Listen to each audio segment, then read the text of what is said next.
to SES AI Molecular Universe live demo. I'm Chichao Hu, founder and CEO. I'm here with Kang Shui, our CTO, Dan Hanna, Director of Computational Chemistry, Yumin Zhang, Project Manager, and Adam Atanas, Senior Scientist. Before we begin, I want to talk about why we built Molecular Universe, our motivation. So we live in a world where you have renewable energies and storage that provide power to consumption. Your data centers, EVs, drones, robotics, and then they generate data that train our model that discover new materials for new energy. But this material discovery process is actually really slow. It takes a lot of times for EV batteries more than 10 years, from R&D to A samples to B samples and then C sample and then commercial. Now, we're very fortunate that we made it to B samples in lithium metal with 2 OEMs. But then a lot of customers ask us, can you provide your powerful material discovery tool to other chemistries, to other applications? So that's why we built Molecular Universe. It's a software and service platform that works for all chemistries. So obviously lithium metal, we do that better than anybody, but also silicon, LFP, sodium. We want to apply Molecular Universe, this platform, to all chemistry and across all applications. Now, in traditional material discovery, a human scientist uses experience, years of experience and knowledge. That's great, but there's always a limit to how many molecules a human scientist can explore. And this is why a lot of times a material discovery is based on luck. So what we want to do is build an AI agent that is trained on the entirety of battery relevant knowledge, all the molecules, all the properties, all the papers, all the books, literature, all the internal data, and then we take all that to train this AI agent. And of course, we're not just recommending molecules on paper, we also synthesize these molecules, and then we test the molecules, and then we formulate electrolytes, and we build batteries, A samples and B samples, and then we validate all the cell level performance, and then we feed all this data back to training this model. So really our goal is to build artificial superintelligence for energy transition, replace and accelerate R&D. So, and without further ado, Kang, you want to tell people about the map of the molecular universe? Sure, I'd be happy to.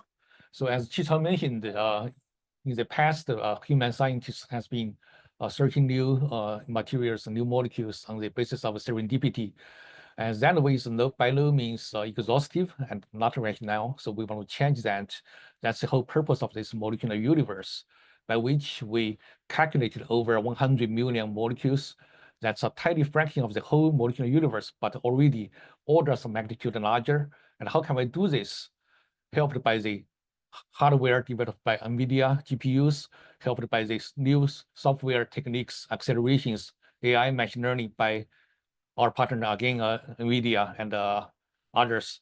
So what you are seeing here is a map, we call it the UMap, map of the universe. Long story short, this is the dimension reduction of the representation of 14 million molecules. Like I said, we calculated more than that. This only represents 10% of the calculated molecules, but it's really huge. And click please. We applied the electrolyte constraint we developed here, which consists of different structure requirements as well as DFT, homonormal ESP, min-max. So all these molecules which pass the constraints of electrolytes are represented as yellow dots here. As you can see, even in this small sub-universe, 14 million only, very tiny part of the molecules which occupies the entire universe. And based on that, we also extracted all the chemicals, solvents, additives, co-solvents ever used by the battery scientists in the past 10 years. We plotted those in green.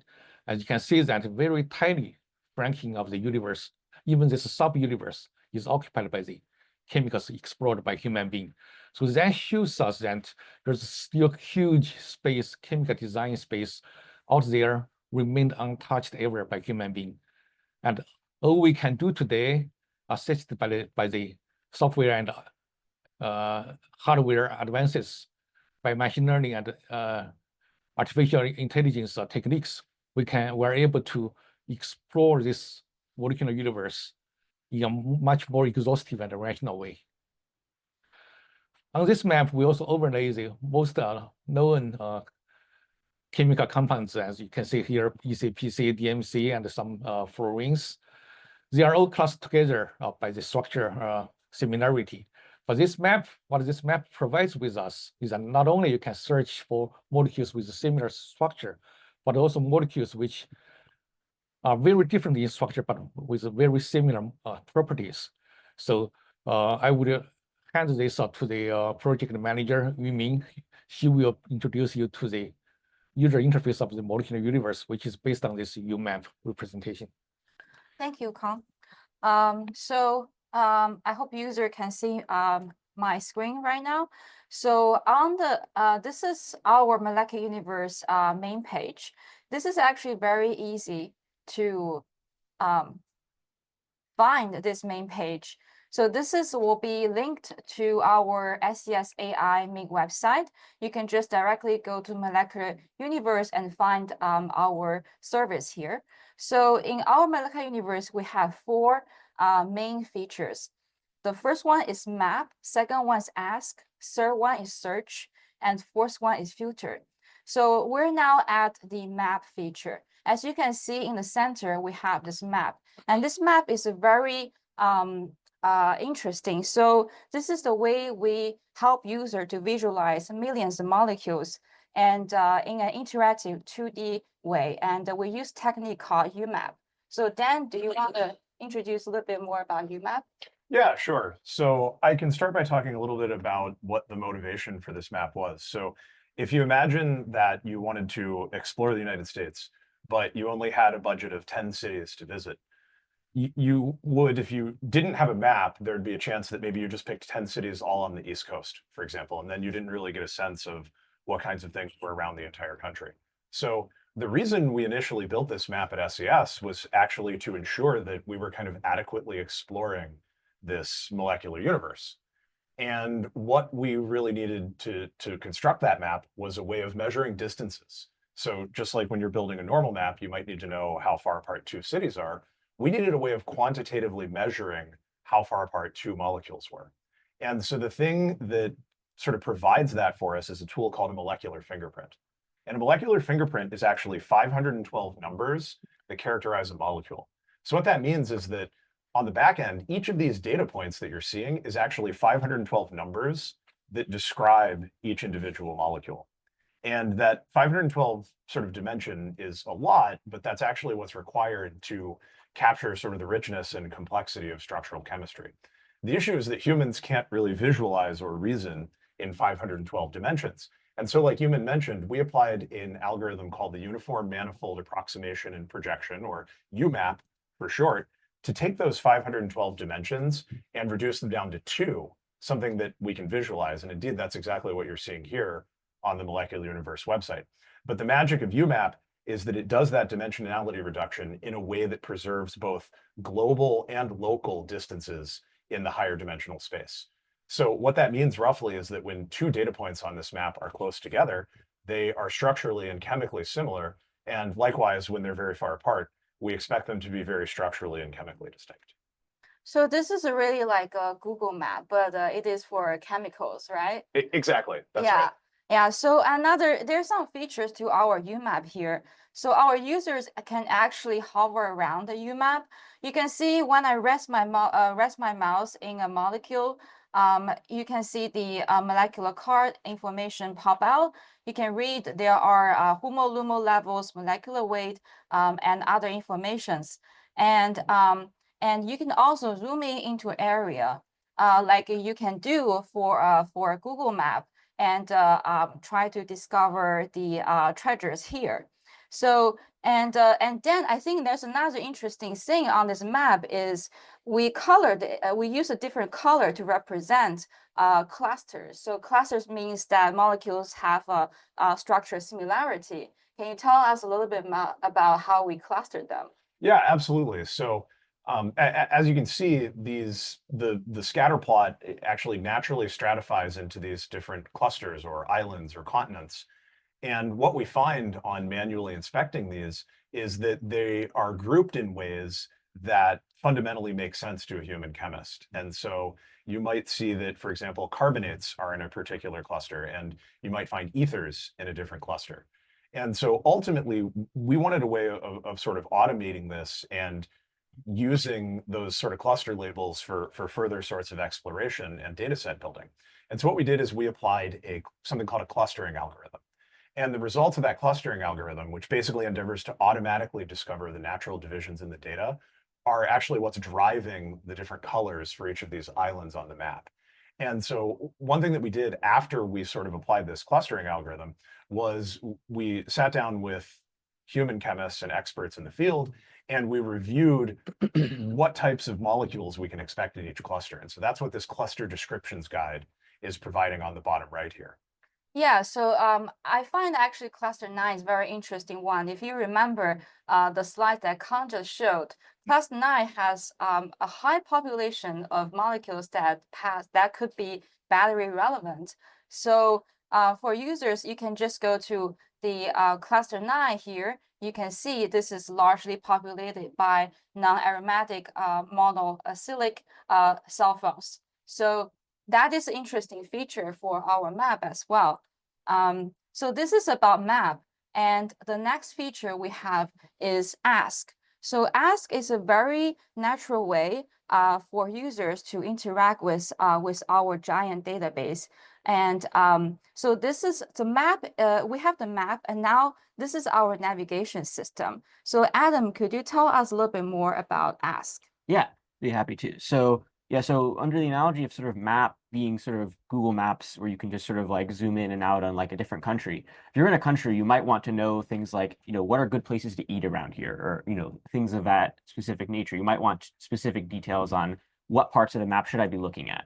And what we did with Ask is we really built this tool to try to be really useful to battery scientists trying to like find their way around the map, guided by the sort of large amount of human scientist research and literature that we already have produced as a field about basically which types of molecular properties are useful for synthesizing batteries.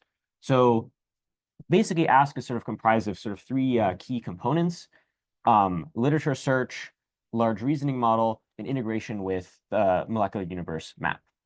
So behind the scenes, when you enter a query into Ask, do you want to go ahead and oh yeah, of course. Yeah, I will type a question. Yeah, so while Yuman's typing that, I can keep explaining. So behind the scenes, when Yuman types this query into the Ask, what happens is it gets entered into our literature search feature. So basically what this does is it searches for this query against our database of over 10,000 battery relevant papers and textbooks that we've carefully curated from the field. And importantly, we keep this database up to date every month with the latest research, so you can be sure that your query will have access to the most cutting edge information. And then what happens is this query plus literature context is then fed into a cutting edge large reasoning model. So we picked a large reasoning model instead of sort of a more traditional large language model because we really want the model to be able to think for a while about your question, about all the literature, thinking about how to apply the literature to best answer your question using its own internal knowledge, and so on. We really want it to produce a very high quality response. So and what the goal is basically between the literature search and the large reasoning model, we can really get around a lot of the traditional limitations of large language models. For instance, our models are much less likely to hallucinate because they have access to cutting edge research. They also, because they have access to the most recent literature, we can also bypass the problem of large language models having a training cutoff. And so in this way, you can really get these like really high quality answers from the large reasoning model in the Ask feature. And then the third thing we wanted to do, we didn't just really want this to be sort of like a separate chatbot window. We wanted this to really integrate nicely with the map and with the rest of our database. We have this database of 100 million molecules. We want to be able to, if once a model answers with a set of molecules, you really want to be able to go interact with them, play with them, and see sort of how they look in our database, which molecules are similar to them, and things like that. So in a few seconds here, hopefully the model will be finished thinking, and we can see that feature there. And by the way, this question is really natural. Like most customers, a battery company or a car company will basically start with questions like that. Like, I'm currently using this cathode, this anode, this formulation. Help me improve the formulation so I can improve, in this case, what fast charge or safety or what have you. So it's a very natural way for customers to ask questions. But yeah. What do you think about the answer? I'm looking at that. So this question is about the high anode NMC 811 lithium-ion battery, and we are asking to recommend a formulation that can replace the current FEC-based electrolyte. So it gives a list of the very nice salt, solvent, or well organized and additives. And seems to me those answers are from professional battery scientists would be seeking to. For me, if I want to look for those answers in the literature, it take me like an hour, fastest half hour, and this takes a few seconds. And you can scroll down to the recommended chemicals. Usually it's at the bottom. It summarizes all the salts, solvents, co-solvents, additives. It mentions there. You can click on the find molecule. It will bring out the molecular cards which have the calculated DFT data, and machine learning model predicted property or data behind that. For example, yes, scroll down and then let's see. So this one still has FEC. Let's further refine the question by asking that since FEC generates some gas during cycling, can we find a replacement or a better formulation to replace FEC and see how the model responds? Since fluorine acid carbonate generate gas, FEC normally generates gas during non-cycling or high temperature storage. Can So we find a molecule? recommend a molecule which replace FEC in the above formulation. Uncheck the box down there also. Right. I did. Can you find solution? You find a molecule to replace it. Replace FEC. Yeah, to replace FEC. So I want to mention that this MU1, MU0, that's our current version of the molecular universe, only contains neutral species, which are either solvents, co-solvents, or additives. But in the future, we are going to integrate a map for the anion, which will encompass all the lithium salts or sodium salts, potassium salts that it could be come across. Yeah. Now the model is thinking. This is more than just a chatbot. Like it actually answers questions for you and then solves very practical and natural questions. That's right. Yes. So for most of the battery scientists or engineers working in the either battery companies or car companies, they don't use smile string or very chemically related information. They prefer to use natural language, and this is a powerful portal. Now the answer comes out, and let's take a look at the. Okay, now it recommends a few more chemicals, additives that can replace FEC to suppress gas generation. Those are the chemicals which look very exotic, but I'm sure that there's literature basis for that. Exotic means that for normal, thinking when you design electrolyte, you would not naturally think of those because most of the people are only thinking about EC, DMC, or carbonates. Let's just scroll down to the bottom and take a look at the chemical summary there. And meanwhile, click the find molecule, please. To bring up the new molecules mentioned in this answer. So you can either go above to look at the formulation recommendation. You can also go at the bottom, which recommends the different chemicals, which might be very different in structure from FEC, but with similar properties, so that you can use them as a drop-in replacement. So there's one molecule it recommended, that's anhydride is the first one. Let's just choose this one and click find its own friends. You can find the that yellow. Okay, yeah, good. Yeah. So those chemicals could be very different in structure. I can scroll down and choose the entire. So by default, we recommend 20, or right? Yeah, It's 20. 20. yeah, But that number can be changed according to the that's level flexible. you. That's Yes. right. Yeah, and I can comment a little bit on this too. When we are returning these results for the find similar molecules feature, we deliberately endeavor to show some molecules which are structurally similar and also have similar physicochemical properties to the molecule in question. But we also try to pepper in some results that are structurally distinct while still preserving similar physicochemical properties. So this really help our researchers to explore and brainstorm. That's exactly right. And that was one of our original motivations for building this tool internally, which we obviously decided to make available to the public after seeing how useful it was to us. The thing that this really adds value for is discovering molecules that are nevertheless well suited for a particular purpose that a human chemist may not have even thought of. Yeah. And that's why we try to pepper in some of those results which have sort of a different structure but similar physicochemical properties. Right. So that actually answers one of the questions I'm seeing right now from the audience, which the audience who asks that does that only provide the structures from literature, or does that give us new recommendations? Actually, the first panel you saw there on the right, those chemical structures are from the literature. However, once you click those yellow buttons, find friends or find the similar molecules, then the molecule structures come up are nowhere. I mean, most of those are nowhere to be found in the literature. Those are the purely AI recommended. And those are from our database. Yes. Yeah. Those are the calculated molecules.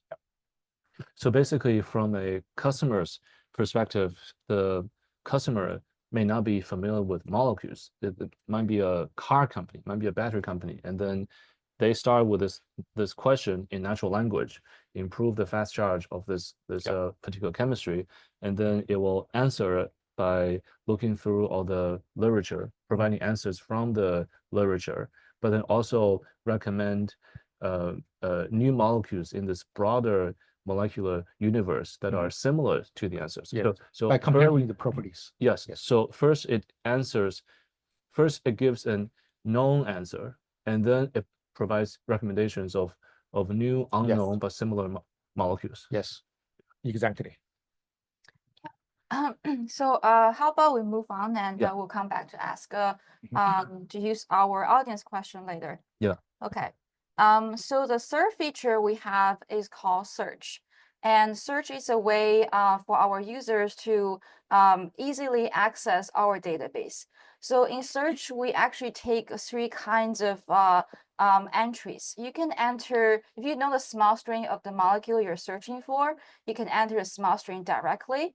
If you know the name of the molecule, you can enter the name, or you can use natural language to search the database as well. So Dan, how about let's try something here. Yeah, so let's carry forward some of the molecules we were focusing on the Ask tab. And why don't we start with fluoroethylene carbonate? Sure. Which is probably one that's familiar to a lot of people in the community. That's FEC. Yeah, when we were saying FEC earlier, that's fluoroethylene carbonate. Yes. And I will check the find friends box here. Sure. I spelled it correctly, right? We have a lot of users interested in silicon batteries. I think so. Yeah. So as you can see, when you enter a molecule for searching, you will see the molecule is actually flagged on the UMap here, and it's flagged using the tab says search the molecule. And since we checked the find friends box there, so it will also return 20 friends are related to FEC, and those friends are also labeled on the UMap. As you can see, they are actually spread out in different clusters on our UMap. So Dan, do you want to explain a little bit about our molecules here? Yeah, absolutely. So one of the things that I think is worth emphasizing is the different use cases for ask and search. So again, to sort of lean on the road trip metaphor from earlier, when you're using ask, it's more like you have an experienced travel agent helping to guide you through the journey that you want to take. In other words, helping to decide where should I go next in this molecular universe. And sometimes that's what you want. Sometimes you actually want to build on that sort of collective expertise that we were able to incorporate in the language model that powers ask. On the other hand, sometimes you sort of want to set off on your own and explore in a way that for both better and for worse can be totally unbiased by sort of pre-existing human knowledge. And that's really what search is about. Search is sort of a direct portal for you to interact with the data without sort of any assumptions in the middle. And so one of the things that Human has done here is this ability to, again, sort of find molecules that are similar to a query molecule. So when we searched for fluoroethylene carbonate, you can see that that molecule, which is at the top of the list, was surfaced first, and we have a list of properties that are related to that molecule, and in particular, how it's likely to perform in an electrochemical context. But then we have all these molecules that, by virtue of the fact that they have similar physicochemical properties to FEC, could potentially be stand-ins for FEC in a given application. And some of these molecules sort of very clearly have a structure that is similar to FEC, but other molecules look totally different. And again, that's actually one of the core use cases that we found internally for this tool, was that we sometimes wanted to explore an entirely different class of structures that we felt would nevertheless perform the same way from an electrochemical perspective. And that's one of the ways that we've been applying this internally. Yeah, this tool is pretty cool. It's actually you can get the small string and also the molecule from ask, and then you can paste it here, and That's you right. can do your search, right?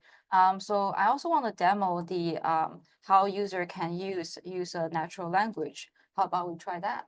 Yeah, sure. So like Eamon mentioned, this search box can also respond to natural language queries. So rather than having to sort of programmatically find a smile string or be very precise with your language, you can actually frame your query in the form of a plain language question, just like Eamon is typing out here. And under the hood, this will actually be translated into a set of results that captures the question that was asked.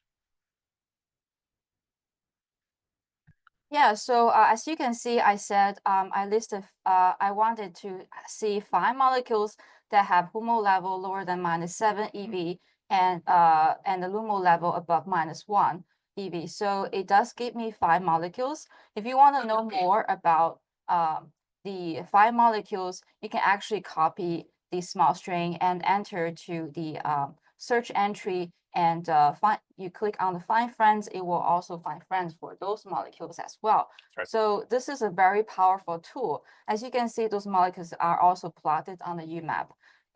So I really enjoy using the search feature as well. So we also have another very cool feature, which is called filter. So if you already know the molecule that you're looking for, say you're looking for molecules that has a molecular weight, let's say above 188, and then you want the HUMO level that is in the range of -9 to -7, and the LUMO level, let's say from -0.60 to above 1. So you can actually play around with the filtering bar, and you can stack them as well. And as you can see, once I sliding the filtering bar, the molecules on the map will decrease. So that means we're helping users to filter out molecules they don't want. And then you can also select the functional group that you're interested in. A lot of molecules are esters, a lot of molecules are ethers. You can actually click that, and then we'll filter out the molecules for you. You can hover around the map and see what are those. You can also copy paste those file streams back to search and explore those molecules furthermore. So are the main 4 features of our molecular universe. Do do we want to go back to ask and try some questions? Maybe we go back to search and then just do one more like find a friend. Yeah, of course. Do you have any molecules in mind? EC. Okay. It's ethylene carbonate. Yes, I think this one, and then Dan, if you want to talk about the exploration and the exploitation, the two aspects. Yeah, in terms of, so that's right. So Qichao mentioned exploration and exploitation. So effectively, that's balancing, trying to kind of thoroughly explore a given neighborhood of this map versus getting a diverse sampling of all of the regions in the map. And so the thinking is that if I have a query molecule, there's a very good chance that the things that are right around it in the map are going to perform similarly, because to some extent chemistry structure dictates function in many cases. And so there is a lot of value in actually seeing, if I have a molecule in mind, what are the properties of the molecules that are, sharing its local neighborhood? And there's a lot of value in thoroughly exploring a neighborhood of this map for a given application. But then at the same time, like we said earlier, there's this idea that there might be useful surprises lurking elsewhere in the space. And so that's why we also strive to bring in some of these molecules from other clusters, from other regions of the map, in order to give the user the ability to carry out that exploration piece and make sure that they're still able to discover anything that sort of chemical intuition would not have led them to naturally. And then the reason that we keep things to sort of a similar set of physicochemical properties is because we feel that's what gives us the best chance of having, even though structurally distinct molecules, still being useful for a given application. So just to give a concrete example there, right? The HOMO and LUMO values, that stands for highest occupied and lowest unoccupied molecular orbital, those are roughly related to the electrochemical stability window of a given molecule. And so even if you're looking for molecules that are structurally distinct, it's very likely that you'd like to have the electrochemical stability window be similar. And so that's why we constrain the properties to be similar, even as we try to balance exploration and exploitation in the categories of structures that we return to the user. And this is an evolving map. Absolutely. Like we have 10 to the 8th molecules, and then it's not just limited to solvents and additives. We are going to add more organic molecules, more inorganic molecules, more charged molecules for salts, and also all the properties we list: molecular weights, HOMO, LUMO, ESP, functional groups, but we can also add melting points, boiling points, solubility, viscosity, conductivity, even SEI. So it's really an evolving map. And then That's right. In the first version, MU0, this is what you have. But then in the coming versions, we are going to add more molecules to this. So users can find more molecules and also more properties. So it's easier and then more accurate to find like real friends. That's right. And that's a really important point. This isn't a static database. This is something that's constantly evolving. And I just also want to emphasize what Adam mentioned earlier, which is that as we're adding molecules to the database, our literature database is also constantly growing and evolving. Yeah. Yes. And that's a really important point, because I think the rate of publications, particularly in battery science, makes it almost impossible to keep up with the state of the art and sort of what's evolving in the literature manually. And so to have this tool, which is effectively a living window into the state of the art from the literature, is actually very useful to save time for scientists who would otherwise have to crawl the literature themselves and make those summaries themselves. And also for some users, say, they are interested in a particular property, say solubility, we can actually compute that for them. And also the way we rank our friends, it's basically equal weights on all these properties, right? But if a user comes to us and say they want a different ranking preference, we can also adjust that. I just want to add something. I have been looking at the questions online, trying to answer a few. So one question I want to bring out is that some people are users are trying to look for a few salts there. Like I mentioned, the current MU0 only contains neutral species, solvents, co-solvents additives. Mhm. But in the future, MU1, we are going to add the anion map, which will right. provide you with the salts. Yeah. And the anion map, anion database is under construction right now, soon to be released. Yeah. That's right. This is a map of neutral molecular Yes. universe. Yeah. We're going to introduce a map of charged molecular universe later this year. Exactly. That's right. Yes. Salts Yes. are coming. Yes. Yeah. Yes. Both cation and Yeah. anion. Another question is about the if this only applies to lithium-ion battery. The answer is that it's agnostic of the battery type. We can actually. try a sodium now. Yes. Maybe So I try- want to invite audience to give us a question. We can well, type into the chat. Yeah, so we try one more question on sodium. Sure. Yeah. And then we get to the audience question. Sure. Oh, you were logged out. I was locked out. Too much idle time. Okay, yeah. All right, Sodium. we try a sodium question. Yeah. Okay.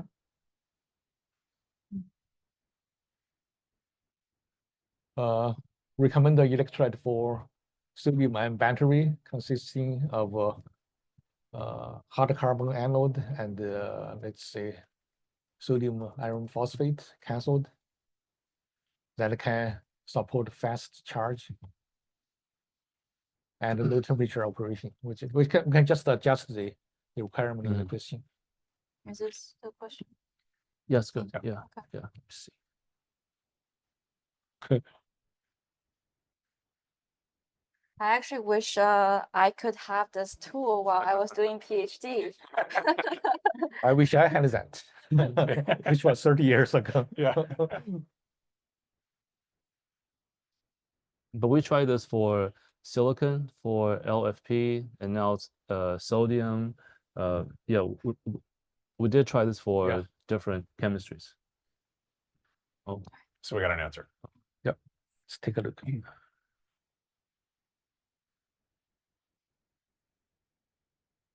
so it's giving you one formulation and also safety.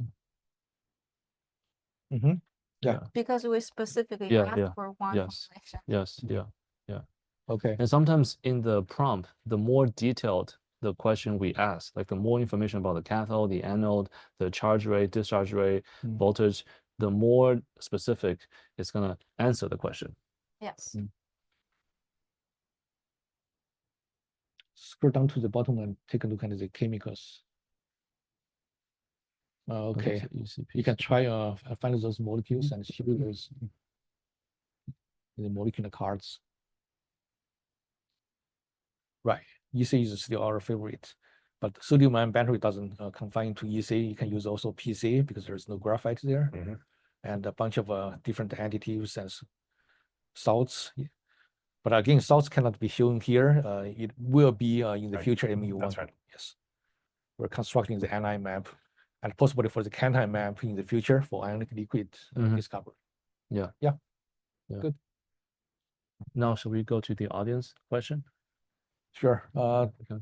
Do we have any question from audience? Then we I can guess. type into the You can just chat bot. pull it up, see what you see. Yeah, that's good. That's good. Let's show that on the TV.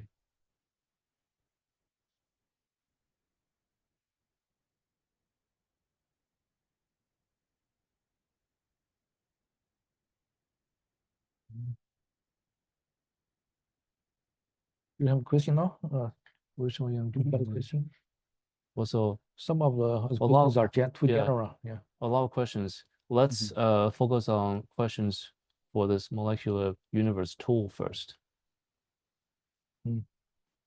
I can scroll down to the bottom Yeah, and wait for yeah, the new one. Yeah, okay. Oh yeah, I think There's one that on the one. there's Yeah, one on the bottom Yeah. there. that- lithium metal is perfect. This one? Yeah, Yeah. I think we like Can you ask just the question? Think of the electrolyte formulation. Yeah, let's try that one. That's a chemistry and Yeah. material related question, not too general. That's a lithium metal battery. What's the cathode? NCM cathode. And then Let's see. yeah, Oh, current that's formation. is- Loading area loading. Yeah, and lithium. I will send Yeah. this question now. Yes.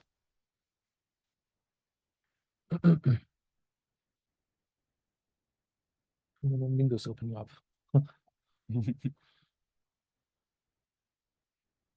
Maybe it's gonna show our own secret formulation. Yes. Hope not.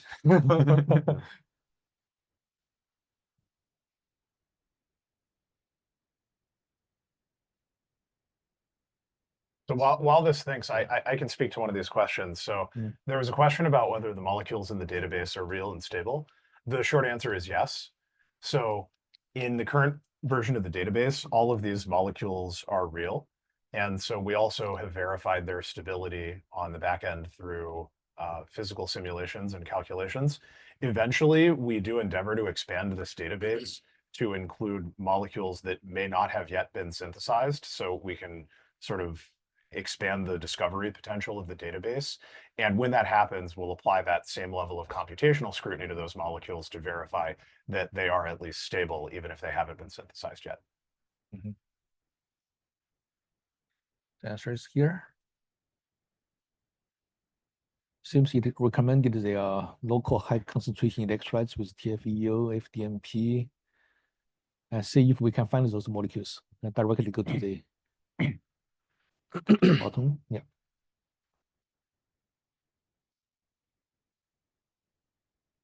Yeah, no, This is also if a- you want, It's a short name. if you want more okay. information, also you can, of course, the references Mm. that the from our literature database that were used to generate the response are always highlighted here, so you can go look Right. at them yourself if You you can want. follow up the more question by in-depth, asking what a TFEO information. is, then Yeah. it can find it. I know TFEO using the database. Yeah, VO. Because Yeah, literature what only is gives TFEO? you only gives you a acronym, so acronym TFEO. cannot be found on the map. The It has to be a solvent. real chemical name. But in literature, it gives you reference. So through the reference, you can easily find what TFEO is. Right.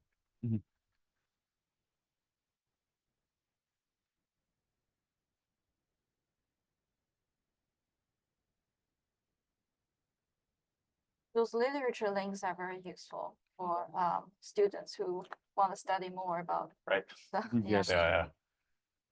But for me, if I'm a PhD student working for my on my thesis, I prefer the find friends, sort of function, which give me, connecting to the structures that can never, TFEO using itself, human yeah. brain can never think of. Yeah. Those are the real ideas, original ideas. So come. I So- cannot see; it's too small here. Oh, it's larger there. Yeah. it's Okay. on top. You can click the find friends. Find molecule to see if. Oh yeah. yeah. Okay, It's now yeah. it's larger. DME. That's DME. Yeah, it's the one of the solvents recommended there. So you have the Might be. name of TFEO at the top, right? Yes. At the Mhm. top, just copy Yeah. and paste. Directly search that. So, yeah. Then twice Copy and paste. that. 222 something. Yes. It gives the name. Yeah. This one. Yeah. And then find again. I think go to search. Search. for that. Yeah.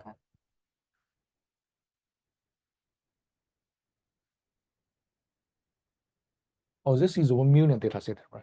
This Yeah, is the 1 million okay. data set. Yeah. Yeah. It's in the larger set. I don't know Oh, it's in yeah. the Oh, yeah, 35 might not million. be Okay. May not be That's- here. Yeah, it's possible. Yeah, No, yes, it might not be in Correct. this one It's not because in we this set. have We'll talk about Yeah, this pricing later. Yeah. And- We The are- account we I'm are- showing you now is the one that Yeah. is going to be free to use for yeah. all academic research. This is the free version. Yeah. This is In free the paid This is version, the you'll see. subscription. Yes. Uh-huh.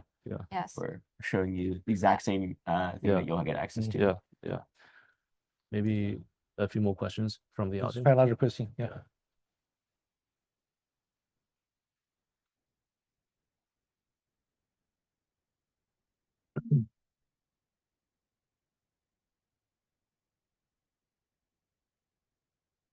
Okay.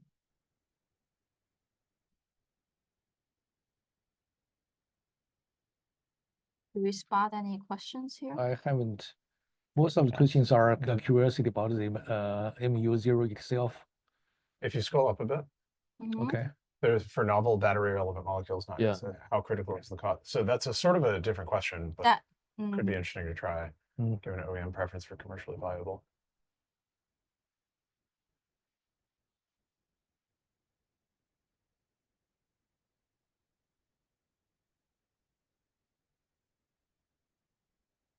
Or I can ask a question of my own. Try it. Okay. So we asked about lithium-ion battery. We asked about sodium battery. Now I want to ask a question about silicon anode. Great.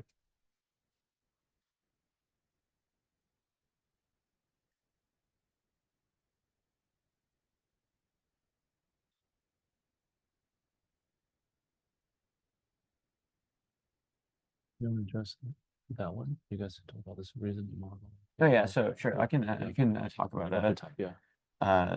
Susie's question there. Mm. So yeah, so generally, I would expect these reasoning models to have some ability to reason about entirely novel molecular structures. Obviously, if you're asking about a molecule that nobody's ever experimented on before, there's going to be less data to go off of than a model that's been extensively studied in the literature. But the models do have these reasoning models do have some innate chemistry reasoning capabilities, so they will be able to produce a response to those types of queries as well. That should be reasonably accurate as well. But obviously, for an entirely unstudied molecule, like no human or AI is going to be able to perfectly predict what the molecule is going to do. At some point, you're going to need to go into the lab and actually experiment on it. But yeah, I think in terms of just getting like a baseline summary of things that the molecule is likely to do, I think our model should be able to handle that.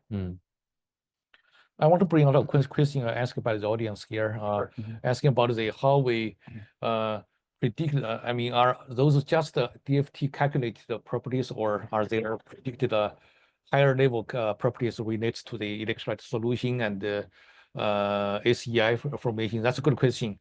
Yeah. So short answer is yes. Currently, the MU0 contains most of the DFT calculation on the single molecule. However, we do have a few properties, physical properties for the condensed phase, which are given by the prediction models of machine learning models we built, which were trained by large sets of data. And we're also in the current efforts to add more MD simulations on the electrolyte solution level, as well as the new SEI prediction tool. Those will be available perhaps starting from MU1 to MU2, MU3. We're constantly updating the tool. Yeah. That's right. So we have the answer to your silicon question. Okay. Yeah. Yes. So I just asked a question about give me a list of solvent additives that can slow down or prevent silicon anode expansion, which is a very it's a question that actually a lot of people care about. Okay. Yeah. And let's try to find the molecules again. I want to show some structures and some molecular cards. There's FEC, VC, PS, PMC. So Saltone and Yep. Okay.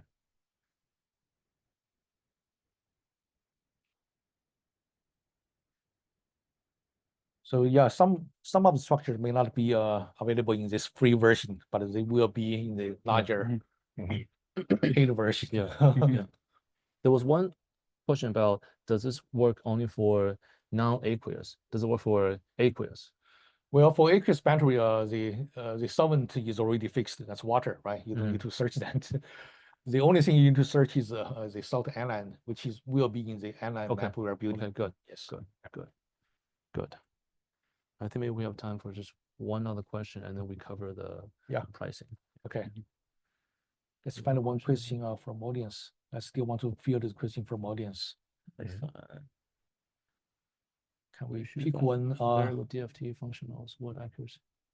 If we don't see a question, we can also talk about, I mean, how do we know if these DFT and D calculations are accurate? Like, what metric do we use for that? Well, DFT is a pretty mature tool, so I can let Yuming and Dan explain later, but I want to emphasize on the MD part. MD simulation really accuracy really depends on the force field you are using. So we have this unique polarizable force field, which gives us very accurate prediction of the solution level properties, such as ion transport, viscosity, solubility. Those are really hard to do, and that's something you cannot find in the literature.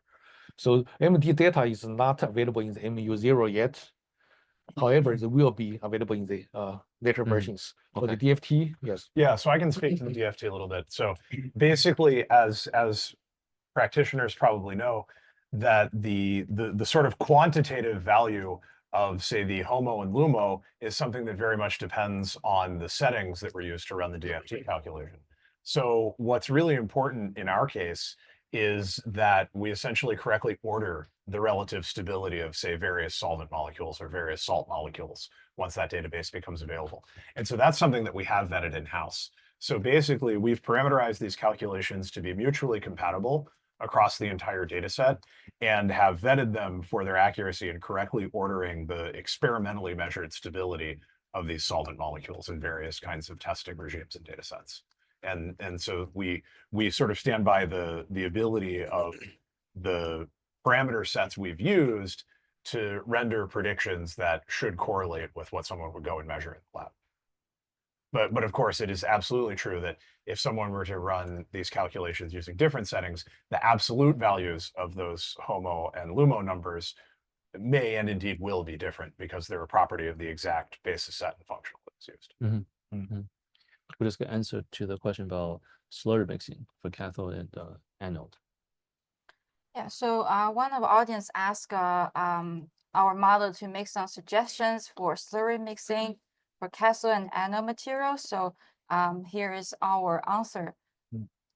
Kang, what do you think of that answer? That's too small for me to, right now, they have a split screen. Okay. On the big one, maybe? Yeah. The poll is very awkwardly placed.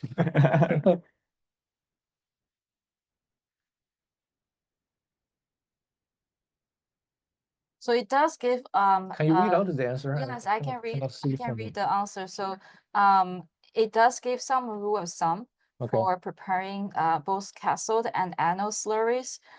First, it shows you it tells you how to choose your recipe, and it tells you about what active material loading is. So you have cathode. There's a couple of choices. There's anode. Anode is graphite.